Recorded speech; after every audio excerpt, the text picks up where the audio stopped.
ዛሬ ኢንሻአላህ ከባለፈው የቀጠሉትን ሌሎችን ስኮላሮች የምንመለከት ይሆናል። የምንመለከተው ሰሐቢይ ነው። አሁንም አብዱላህ ብን መስዑድ ነው። አብዱላህ ብን መስዑድ ያው እያንዳንዱ እንትኖችን እዚህ ጋር ማስረጃዎችን ትመለከታላችሁ።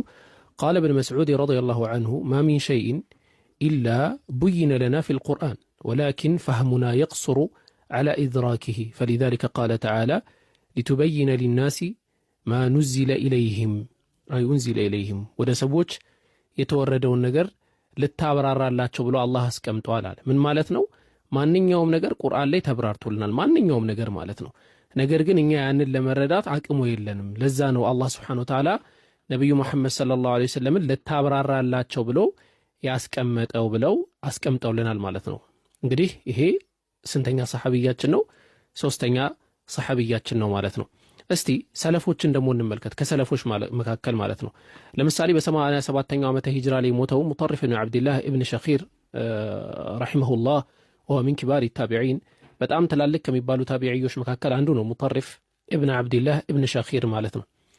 እሱ ሰሂህ በሆነ ሰነድ በመጣ ዘገባ ላይ ምን ብሎ ያስቀምጣል? አነ ረጁለን ቃለ ሊሙጠሪፍ ኢብኑ አብዱላህ ኢብኑ ሸኺር ወሆ ሚን ኪባሪ ታቢዒን ላ ቱሐዲሱና ኢላ ቢልቁርአን።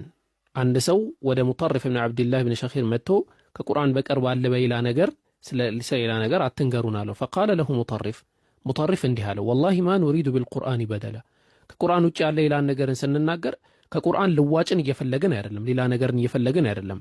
ወላኪን ኑሪዱ መን ሁወ አዕለሙ ቢልቁርአን ሚና፣ ነገር ግን በቁርአን ከኛ በላይ አዋቂ የሆነን አካል እንፈልጋለን ብሎ አስቀምጧል ማለት ነው።